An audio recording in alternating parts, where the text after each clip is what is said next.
Hello les élévateurs. Bon, aujourd'hui, ma vidéo en fait, elle était liée à la période. Donc le mois de janvier, je voulais faire cette vidéo là plus tôt, puisque c'est traditionnellement la période des nouvelles résolutions.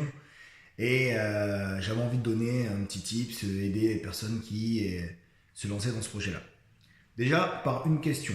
Est-ce que les résolutions qui ont été prises sont de vraies résolutions avec un vrai envie, un vrai désir de changement, ou est-ce que c'est juste pour l'effet de mode, enfin, par habitude, c'est-à-dire, ouais, c'est la période des résolutions, on s'en fixe. Donc, si c'est juste pour s'en fixer, ça sert à rien de continuer, ça ne vaut pas le coup. On est engagé, on s'engage dans quelque chose et on n'aboutit que quand on est vraiment, on a vraiment le désir d'y arriver et que c'est vraiment un vrai choix, quoi.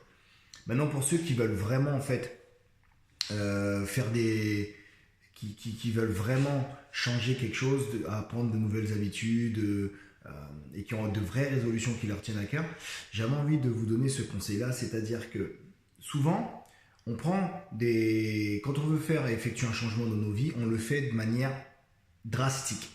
Je vais prendre le cas de quelqu'un qui fait du sport. Souvent, la personne, elle fait pas de sport. Et ce qu'elle va faire, c'est qu'elle va se dire, bon ben voilà, à partir de la semaine prochaine, je fais 3 fois par semaine, 1h30, 2 heures de sport par semaine. Ce qui va se passer souvent, c'est que euh, il y a un taux d'échec assez élevé. Pourquoi? Parce que le changement est trop drastique. Il faut comprendre comment le cerveau fonctionne. Et les neurosciences, en fait, et la psychologie cognitive, etc., montrent que le cerveau n'aime pas, en fait, le changement, en vrai. Tout le fonctionnement du cerveau est fait pour qu'il soit le plus optimisé possible, le plus économique possible. C'est pour ça qu'une grande majorité de notre traitement d'information se fait sur un mode non conscient.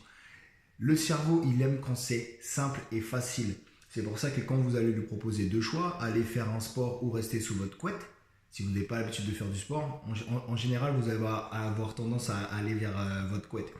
Donc ça veut dire quoi? Ça veut dire qu'il faut l'amadouer. C'est un peu comme dans une relation sexuelle avec des préliminaires. Il faut d'abord préparer le terrain, il faut y aller tranquillement. Et une fois que c'est bien, j'allais dire c'est bien chaud, excusez, une fois qu'en fait le terrain est propice, là on peut y aller. C'est-à-dire que ça c'est plutôt comme ça. C'est-à-dire, je vous donne un exemple concret. Moi, je ne lisais pas du tout avant. Aujourd'hui, je lis un livre le matin, un livre le soir. Un livre le matin, parce que je me suis rendu compte que le matin, mon cerveau était le plus frais. Donc, je vais prendre un livre qui va me demander beaucoup de réflexion. Et puis, un livre le soir qui va me mettre dans des bonnes dispositions positives pour pouvoir avoir une bonne nuit, un livre beaucoup plus simple à lire.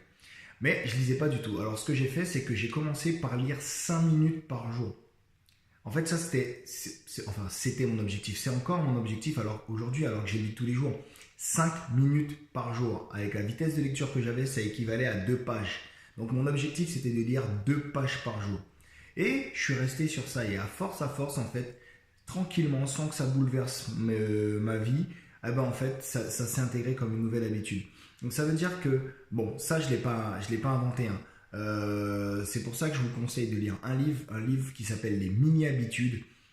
J'ai plus l'auteur en tête, mais c'est un livre bleu avec, je crois, une feuille et une goutte d'eau, Les Mini-Habitudes.